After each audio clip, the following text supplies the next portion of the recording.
맞습니다.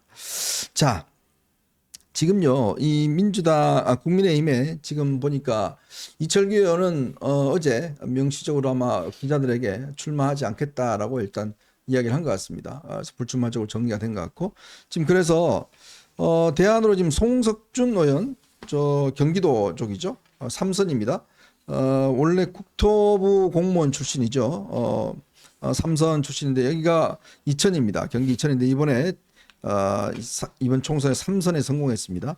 그래서 이제 본인이 출마를 하겠다라고 일단 이야기를 했고요. 또 당에서는 지금 추경호 의원을 지금 설득을 하고 있다. 그리고 또 김도읍 의원이라든지 그다음에 뭐 이런 지금 이제 이 여러 가지 하마평이 나오고 있습니다. 아무래도 이제 이철규 의원이 나간다 그러니까 다들 포기를 했는데 이철규 의원이 조금 이제 물러서니까 다른 의원들이 좀 나가겠다고 이야기를 해주는데 문제는 원내대표도 그렇지만 당대표 선거가 갑자기 지금 불이 붙었다면서요? 그렇죠. 그게 저 보니까 유승민 전 의원이 참전하면서 네. 유승민 전 의원이 참전하면서 이게 판이 커지는 것 같아요.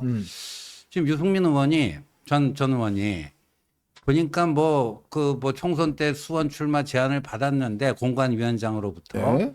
윤 또는 한이 오케이 하면 내가 나가겠노라 이렇게 했는데 연락이 없었다. 그러면서 윤한 자기가 출마해서 당에 기여하려고 그러는데 못한 원인이 윤 또는 한에게 있다. 이러고 또 윤과 한은 보수당의 용병이다. 네. 근데 저는 저건 대단히 부적절한 용어입니다. 네. 용병은요.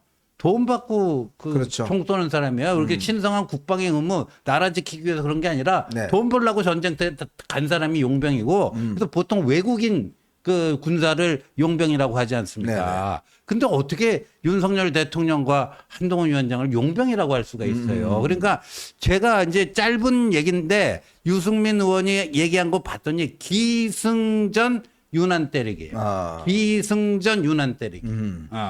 그러면서 자기가 이걸 뭐 하겠다 고민하고 있다 전대 출마를 그거는 뭐예요? 나가고 싶다라는 얘기죠. 네. 그래갖고 유승민 측의 어떤 뭐 노선으로 이 당을 한번 확 그냥 뒤집어 엎어버리고 싶다 그렇게 얘기를 한 거예요.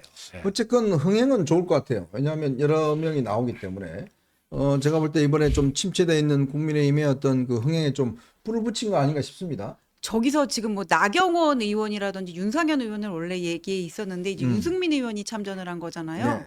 근데 뭐 가운데 계신 분은 좀 가능성이 떨어진다는 얘기도 왜냐하면 있고. 이제 룰이 바뀌면 나오겠다 뭐 이렇게 얘기하더라고요. 근데 유승민 의원 같은 경우에는 지난 총선 때도 뭐 저분에 대한 호불호가 있기는 하지만은 저는 좀 선대위에 참여를 해서 같이 뛰었으면 어땠을까 하는 좀 아쉬움이 있기는 있었거든요. 왜냐하면 뭐 정책적이라든지 어쨌거나 컨텐츠는 있으신 분이니까. 근데 이번에 어떻게 선대위에 참여함으로 인해서 당선 가능성은 사실 낮게 봐요. 그냥 제 생각은. 그럼에도 불구하고 뭔가 이런 컨벤션 효과는 확실히 해줄 수 있을 것 같은데 근데 지금 문제는 뭐냐면은 윤하고 한이 자기를 싫어했다는 얘기를 했잖아요. 처음에 나올 때부터. 근데 당심이라든지 특히 당심 같은 경우에는 윤한이 어떤 생각일지가 가장 궁금할 텐데 나는 거기서 거절당했다 이 얘기를 본인이 먼저 해버려가지고는 앞으로 지지율이 올라가는 데는 많은 난관이 있지 않을까 좀 그런 생각이 듭니다. 그리고요 인물 대 인물이지만 전 전당대 룰 개정과 관련해서요. 아까 우리 현정님이 그 뭐 여론조사 그 나온 거 그거 얘기해줬잖아요. 근데 우리가 알아야 될 게 미국은요.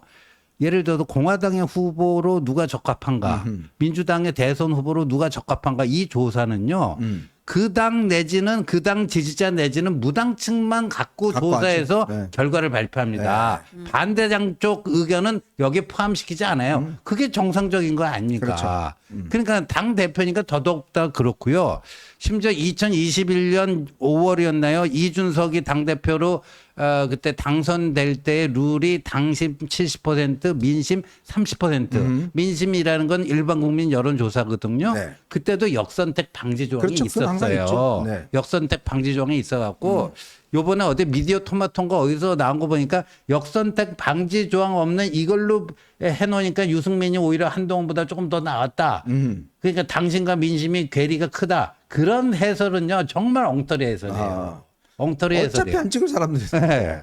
민주당 지지자들이 그 지지하는 사람이 어떻게 뭐가 그 의미 있는 그 저기라고 할 수가 없잖아요. 그래서 요번에 저는 저는 제 개인적으로 한 5대5 정도 했으면 좋겠어요. 그 오는 이제 그 저기 당원 당원도 50%, 하고 일반 국민 50%인데 이제 저기 역선택 역선택 방지 조항 넣어서 그렇죠. 네. 역선택 방지 조항 넣어서 하면요. 이 앞부분하고 뒷부분은 앞에 50%랑 뒤에 50%랑요. 크게 차이 안 날 거라고 비슷하게 봐요. 가죠. 저는.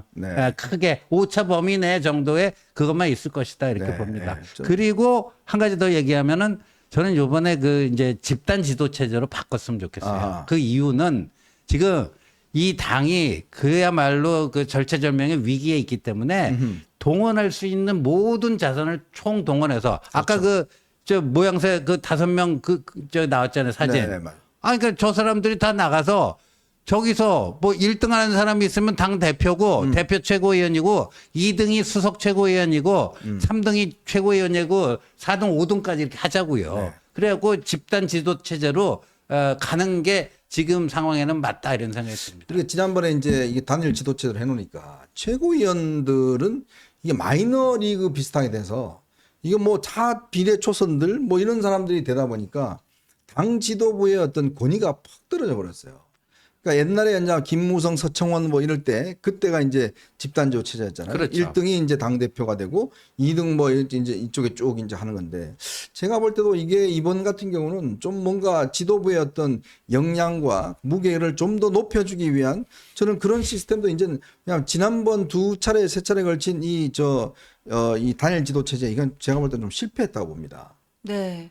예, 근데 왜냐하면 이게 지금 당대표로서 갖춰야 될 거는 어떤 대통령과의 소통, 그다음에 야당과의 협치, 어떤 국민에 대한 명분, 쇄신 의지 그런 것들을 다 보여줘야 되는데 아까 5분 나와가지고 뭔가 컨벤션 효과는 극대화될 수 있다고 하더라도 제가 말한 이 5가지 뭔가 여유이면서 똑똑하고 그다음에 국민에게 비전을 제시할 수 있는 이거 3가지를 다 갖춘 분은 사실 별로 없는 것 같아요. 그래서 뭐 정책적으로 뒷받침을 유승민 의원이 하는 경우에 나경원 의원 같은 경우는 야당과의 어떤 정무적인 야당과의 어떤 협의 그런 거를 담당하고 그다음에 윤상현 의원 같은 경우에는 어떤 또 수도권에서 어렵게 4년 닦아가지고는 되신 분이잖아요. 네. 수도권 험지 당선된 사람이 우리 당에 별로 없으니까는 국민에 대한 명분을 보여주고 이렇게 역할을 나누면은 그게 하나의 또 국회 어벤져스가 되지 않을까 싶습니다. 맞습니다. 네.